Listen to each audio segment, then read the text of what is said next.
On last week's show, Jack and I talked about the busy winter and spring schedule for athletic directors all across the country, and this busy schedule is also followed by many of the other top administrators at each school. We are pleased to have one of those Notre Dame administrators as our second guest today. Jill Bodensteiner is the Senior Associate Athletics Director here at Notre Dame for the areas of compliance, policy, risk management, and legal affairs. She also serves as the sport administrator for the third-ranked Notre Dame women's basketball team. A 1991 graduate of Notre Dame, Jill earned her law degree from Washington University in St. Louis in 1994. Jill came to the athletic department in July of 2009 after working for 12 years in the Notre Dame office of the General Counsel, where she spent a lot of time working on athletic issues. Jill works closely with Jack Swarbrick in many different areas, including the annual NCAA convention and the Division 1A Athletic Directors Association, of which Jack Swarbrick is the chairman. We are pleased to be able to welcome Jill to this week's Jack Swarbrick Show. Jill, thanks for being with us. I can't believe they omitted your athletic career from the introduction. How did this happen? I was a little disappointed in that, but I'm happy to add it if you want to talk about it. You have the floor. Let's review your bona fides here. Okay, the bona fides is I walked onto the Notre Dame women's basketball team for 3 days. That was big. Okay, that's pretty impressive. It was Coach McGraw's first year as the head coach, I believe. So yeah, that was fun. But more importantly, I have 6 bookstore basketball championships under my belt. There you go. 6? Yeah. I think that's even more impressive than walking onto the team, I feel. Well, that's why I couldn't remain a member of the varsity team. You were too good. I would have been ineligible to continue my streak of bookstore basketball championships. Well, and you know, this is what the current college debate is about. There's a free market for talent in bookstore basketball. There isn't in varsity basketball. Exactly. So she was in high demand. Right. I really see how this all played out. And also, we forgot to mention that you're a Madden animal. You're a savant when it comes to video games. After the knees have gotten a little too old, so I retired from bookstore in about 2010. Okay. I think I did shift to the couch with Madden football. Interesting. So I have 2 offensive plays, and then I let Madden call my defense, and I'm pretty good. I can see how that works. Yeah, it's been good. Yeah. This show's had way too much video game talk for me. We've had two video game guys in here, so whatever. I'm out of touch. We'll get to your other roles, including a review of Joe's compliance record in a minute. But you came full circle from walking on Muffet's first year to now being the administrator for what I think is the best basketball program in America, a program having another great year. Help our audience understand what the duties of the sport administrator are here at Notre Dame. Well, I see my role as helping let Coach McGraw focus on the X's and O's and player development and all those things that she's so fantastic at. So I'm, consistently maintaining the budget. Some would say I could be a little more consistent with that. And just really, meeting with the staff once a week to make sure that everyone, whether it's marketing or tickets or media relations, and, there are so many people that it takes to make a program like that be really successful, and trying to provide leadership and guidance to them so that, again, Coach McGraw can worry about Syracuse tonight and not what the halftime act is, and make sure that the ESPN has what they need and all those sort of things. So really focusing off the court and trying to clear off her decks so that she can do what she does best. From your seat, give us your thoughts on the sort of emergence of this year's team.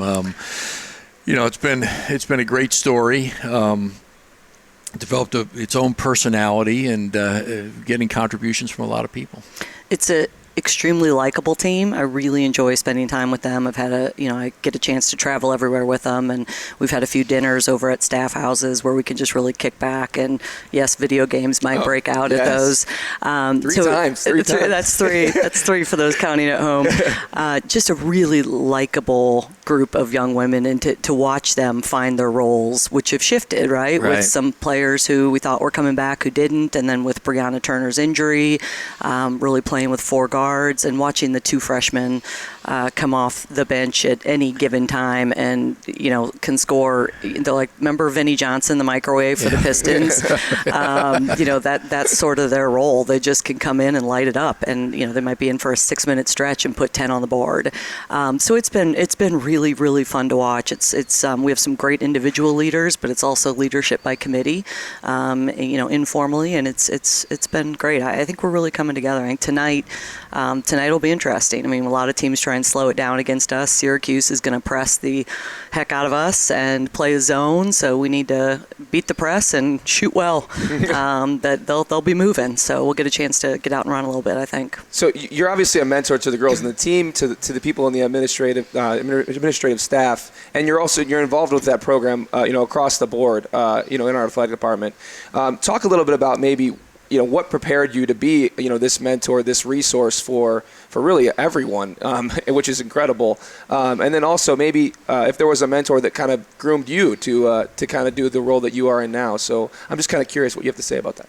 One of the reasons I made the shift from being a practicing lawyer for 15 years is Jack knows they don't let you oversee anybody when you're a lawyer, right? You have like an administrative assistant that you share, and there's some professional and personal development that goes on with more junior lawyers, but that's something I really missed and that I really enjoy doing. I coached when I was in the general counsel's office. I coached for 5 years at St. Mary's College with their basketball program, and that was sort of my basketball fix and my mentoring fix. I mean, there's nothing. I think I've been to 13 weddings from those young women and just really stay a part of their life, and that's something I just really, really enjoy doing. So, when Jack came on here as athletic director and I got to know him a little bit and, really wanted to work with him, I thought this is a great opportunity to kind of wed the intellectual part of the policy and legal with the ability to develop people, which is something I really like. And part two of your question, I was blessed to have some fantastic mentors, really starting in law school with a professor who took me under her wing and, really became a friend, a dear friend. In fact, it was through her who I met the young woman who I'm legal guardian to. So we sort of became family. And so that was a great start. And then I had some great bosses in the legal field, including our former vice president and general counsel, who I worked with for about 10 years. So just trying to pay that back, all the good mentoring I got, and I absolutely love it. One of the things that's part of any law firm culture, of course, is that when a partner or the managing partner of the firm comes to you and says, you have time to do an assignment, the answer is always yes. Thank goodness you brought that with you to Notre Dame Athletics, because I keep dumping additional responsibilities on you during your time here. And right now we've asked you to sort of play a central role in helping Notre Dame play a leadership role in what's happening in college athletics.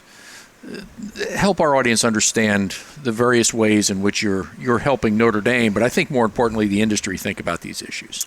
Sure. I mean, I think, first of all, thank you for dumping that on me. It's been one of my absolute favorite projects that I've had in terms of not even really projects, but really just sort of general way of thinking about how we do business and what the future of intercollegiate athletics is and should be. So, really we have an opportunity to impact that through multiple entities, one of it which is the D1A Athletic Directors Association, which is professional development organization for athletic directors, in the 127 of them, I think, in the college football playoff realm.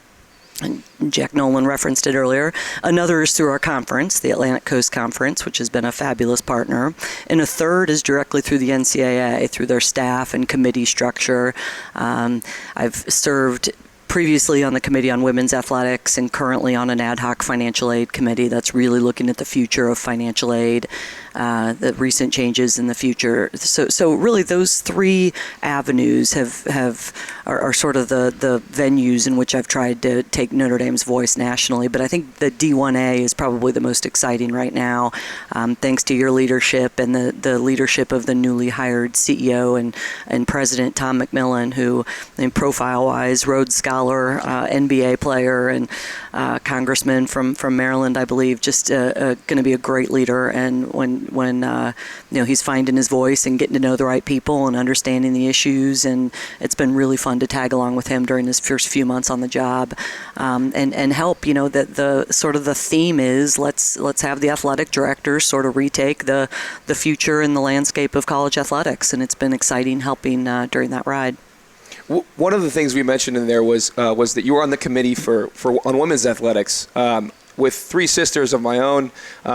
I have to ask, really how you guys how exactly that committee was working, how you see the landscape of collegiate athletics, kind of changing over time. You've been involved for quite some time with collegiate athletics, obviously. But I'd just like to hear your comments on that, and I'm sure that my sisters that always watch would love to hear it as well.